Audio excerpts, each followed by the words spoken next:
अस्सलाम वालेकुम जी, welcome back to my channel again. Hope सब लोग ठीक होंगे, खैरियत से होंगे और अपने घरों के अंदर बहुत ही ज़्यादा खुश होंगे। ये मेरी खूबसूरत सी ब्राइडल है, रिसेप्शन की ब्राइडल है। यहाँ पे कोई भी फ़िल्टर वगैरह कुछ भी यूज़ नहीं हुआ हुआ, तो बहुत ही सटल सा मेकअप है। अगर आपने इस लुक को सीखनी है तो मेकअप को आप लोगों ने एंड तक वीडियो को आपने लोगों ने एंड तक ज़रूर देखना है, कोई भी पार्ट को स्किप नहीं करना।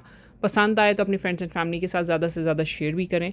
तो जी यहाँ पे अब होती है मेकअप की शुरुआत। तो मेरी ब्राइडल को ना हॉलीवुड वेव्स, लूज़ वेव्स चाहिए थी। तो हम लोगों ने सबसे पहले कर्ल्स को ऑलरेडी पिन अप करके यहाँ पे मैंने लगा दिया हुआ है, और जो हम लोगों ने एक्सटेंशन यूज़ की थी वो बॉम्बे हेयर एक्सटेंशंस थी। यहाँ पे अब इनका मैं आई मेकअप कर रही हूँ। आई मेकअप था जो बहुत ही ज़्यादा सटल किस्म का हम लोगों ने किया था। नताशा डेनोना के पैलेट यूज़ किया था और पैट्रिक टाका आई शेडो पैलेट यूज़ किया था। और यहाँ पे अब लग रहा है long wing eyeliner. Long wing eyeliner के लिए मैंने इंग्लोड का जेल आईलाइनर यूज़ किया था। फिर आउटर कॉर्नर को मैंने स्मोक आउट किया था नताशा डेनोना के पैलेट से। लैशेज़ जो थी वो थी टाटी की लैशेज़, और वो थी आइकॉन। अच्छी लैशेज़ जाती हैं टाटी की, और जो होती हैं ब्राइडल को ना वो थोड़ी बॉदर भी नहीं करती, वो अच्छे तरीके से बैठती हैं। तो आप देख रहे होंगे कि लाइनर के ऊपर मैं पूरा टाइम ले रही हूँ। आप कह लें कि ये मेरी सिग्नेचर है। लोगों को पसंद आता है लॉन्ग विंग लाइनर, स्पेशल वो इसकी चीज़ की डिमांड करते हैं। तो जी लाइनर लगाने के बाद उसको स्मोक आउट कर लिया, और जो उसके एजेस थे मैंने उनको अच्छे तरीके से क्लीन कर लिया। अच्छा, मैं हमेशा इस पॉइंट के ऊपर आई शेडो को छोड़ देती हूँ। तो फिर उसके बाद जब फाउंडेशन कर लेती हूँ तो फिर इनर कॉर्नर और आउटर कॉर्नर को ब्लेंड करती हूँ। तो यहाँ पे अब मैं प्राइमर लगा रही हूँ। प्राइमर को लगाने के बाद थोड़ी मैं फेस के ऊपर मसाज देती हूँ और 2 से 3 मिनट उसको छोड़ देती हूँ, ताकि प्राइमर जो है वो अच्छी तरह स्किन के ऊपर बैठ जाए और अपना काम करें। और यहाँ पे अब लगा रही हूँ कलर करेक्टर। कलर करेक्टर के लिए जो मैंने प्रोडक्ट यूज़ किया था वो संथी का कलर करेक्टर। हुदा ब्यूटी का भी कलर करेक्टर अच्छे हैं, लेकिन हुदा ब्यूटी के कलर करेक्टर के अंदर सिर्फ इशू ये होता है कि वो आधे से ज़्यादा प्रोडक्ट जो होता है यानी वो लीक हो जाता है। मुझे समझ नहीं आती, या तो हुदा ब्यूटी को अपनी वो पैकेजिंग चेंज करनी चाहिए। काम वो अच्छा करता है, लेकिन मुझे उसकी पैकेजिंग पर्सनली तौर पे नहीं पसंद। तो हुदा ब्यूटी का कलर करेक्टर लगाने के बाद फिर हम लोगों ने फाउंडेशन का लगाया था, जो कि था नार्स का फाउंडेशन। अच्छे तरीके से उसकी ब्लेंडिंग करने के बाद यहाँ पे आप कॉन्टूरिंग हो रही है। सेटल सी कॉन्टूर रखी थी मैंने, और इसके लिए मैंने किया था यूज़ LYS का contour. Higher cheek bone area पे, जॉ लाइन पे थोड़ा सा लगाया था, और फोरहेड और नोज़ के ऊपर लगाया था। माशाल्लाह इतनी प्यारी थी कि ज़्यादा ज़रूरत भी नहीं थी इनको कॉन्टूरिंग की। तो कॉन्टूरिंग करने के बाद, उनकी ब्लेंडिंग करने के बाद आप देख रहे होंगे सबसे पहले मैं ब्रश से करती हूँ, और उसके बाद फिर मैं वो पाउडर पफ की हेल्प से ब्लेंडिंग करती हूँ। तो कॉन्टूरिंग को करने के बाद फिर हम लोगों ने यूज़ किया था ब्लश, जो कि था हुदा ब्यूटी का लिक्विड ब्लश। पीच अंडरटोन के अंदर गए थे क्योंकि मेरी ब्राइड को पिंक टोन्स में आज ब्लश नहीं चाहिए था, इनको पीच टोन के अंदर चाहिए था। तो यहाँ पे आप देख रहे होंगे इनके ब्लशेस की मुझे पैकेजिंग पसंद है, और ब्लशिंग की पिगमेंटेशन भी अच्छी है, लॉन्ग लास्टिंग भी इनके ब्लशेस जाते हैं। तो लेकिन जो इनकी कलर करेक्टर की पैकेजिंग है वो मुझे पर्सनली तौर पे बिल्कुल भी पसंद नहीं है। मोस्टली जिस ब्रश के साथ मैं फाउंडेशन की ब्लेंडिंग करती हूँ, उसी ब्रश के साथ मैं ब्लश, लिक्विड ब्लश की भी ब्लेंडिंग कर रही होती हूँ। और ये जो ब्लश है ये मैंने शीन से बाय किया हुआ। लिटरली इसको मैं इतना ज़्यादा वॉश करती हूँ, उसके कहीं पे भी नहीं, इसके जो ब्रशेस होते हैं कहीं पे भी नहीं जाते हैं। बहुत ही अच्छा ब्रश है, चीप है एक तो फ़र्स्ट ऑफ़ ऑल, और उसकी पिगमेंट लाइक जब ब्लेंडिंग की बारी आती है तो ब्लेंडिंग भी बहुत इसकी अच्छी होती है। अगर आप इसको कंपैरिजन करें हाई एंड ब्रशेज़ के साथ, तो ये मुझे शीन के बहुत से ब्रशेज़ जो होते हैं ना, उनकी क्वालिटी वगैरह जो होती है ना वो बहुत ही अच्छी होती है।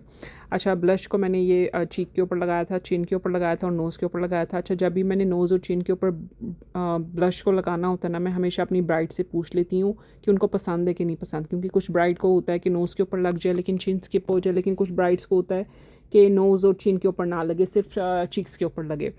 ब्लश लगाने के बाद यहाँ पे अब मैं लगा रही हूँ कंसीलर। कंसीलर के लिए मैंने आवर ग्लास का कंसीलर यूज़ किया था। ब्राइटर अंडर आइज़ मेरी ब्राइडल को चाहिए थी, तो हम लोगों ने ब्राइट अंडर आइज़ की थी। फिर पूरे फेस को मैंने लॉरा मर्सी के पाउडर के साथ सेट किया था। अब यहाँ पे मैं ब्राउज़र यूज़ कर रही हूँ, जो है कि है पैट्रिक टाक का।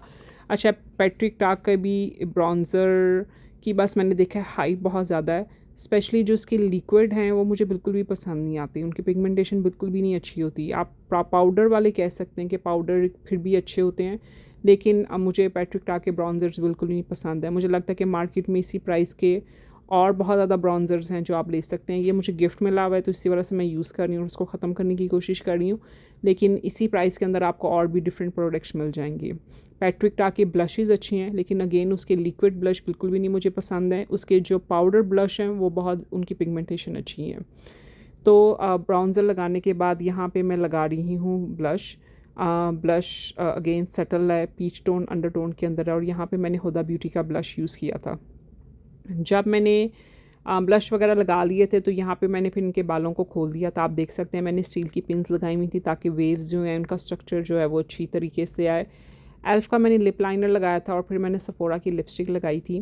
डार्कर ब्राउन लिप लाइनर के ऊपर गए थे, जिसका ओम्ब्रे काइंड ऑफ इफेक्ट होता है, वो वाला मैंने इफेक्ट इनको दिया था। और उसके बाद जो ग्लॉस था वो मैंने सफोरा का यूज़ किया था, क्लियर कलर का ग्लॉस था और प्लम्पिंग ग्लॉस था, क्योंकि हम लोगों ने लिप्स को भी थोड़ा सा फुलर किया था। आजकल यहाँ पे फुलर लिप्स का बहुत ज़्यादा फैशन है और आउटलाइन को थोड़ा डिफ़ाइन करने का भी काफ़ी ज़्यादा फैशन है। तो बस उसी हम लोगों ने पैटर्न को किया था कीप, और एल्फ का डार्क ब्राउन कलर का लिप लाइनर यूज़ करके। तो यहाँ पे आप देख रहे हो कि लाइटर लिपस्टिक से मैं उसको थोड़ा ब्लेंड इन करने की कोशिश कर रही हूँ। अच्छा, लिक्विड लिपस्टिक करने के बाद मैंने काफ़ी ज़्यादा सेटिंग स्प्रे यूज़ की थी, क्योंकि आजकल यहाँ पे गर्मी भी बहुत ज़्यादा पड़ रही है। तो सबसे पहले मैंने मोर्फी की सेटिंग स्प्रे यूज़ की थी और शार्ली टिलबरी की सेटिंग स्प्रे यूज़ की थी, ताकि जितना भी पाउडरी इफेक्ट है वो सारा मेल्ट डाउन हो जाए। और मेकअप को लॉन्ग लास्टिंग करने के लिए मैं हमेशा क्रायलॉन की सेटिंग स्प्रे को बहुत ज़्यादा रिकमेंड करती हूँ। और उसके बाद फिर वन साइज़ की सेटिंग स्प्रे भी अच्छी है। तो जब मैंने सारी सेटिंग स्प्रेस लगा ली थी, अच्छा कुछ लोगों का कॉन्सेप्ट होता है कि जब सेटिंग स्प्रे लग जाती है तो उसके बाद मेकअप ऊपर नीचे नहीं हो सकता, जबकि मेरा ऐसा मानना नहीं है। आप सेटिंग स्प्रे लगाएं, पूरे फेस को मेल्ट डाउन करें, बालों को जो भी आपने फिनिशिंग देनी है वो दें।